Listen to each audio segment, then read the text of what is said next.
তাতে যদি তোমাদের কোনো লাভই না হলো, তাহলে আমি যেমন আমাকে তেমন ভাবে মেনে নিতে তোমাদের অসুবিধে কিসের? আমি তো তোমাদের বাড়া ভাতে ছাই দিতে আসিনি, বা আমি জোর করেও আসিনি। তাহলে আমাকে নিয়ে তোমাদের এত গায়ের জ্বালা কেন? বরং আমার স্বামী যদি বেশি রোজগার করতো আর আমি বড়লোকের মেয়ে হতাম, তাহলে কিন্তু তোমাদের অনেক অসুবিধে হতো। অসুবিধে হতো? কিসের অসুবিধে? তাহলে এই মুহূর্তে টিভিটা আমিই দেখতাম, আমার পছন্দ মতো দূরদর্শনের বাংলা ছবির চ্যানেল।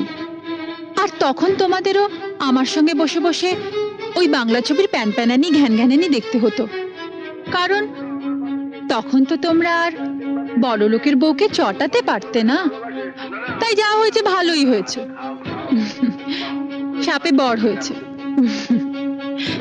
এইটা ভেবেই শান্তি পাও।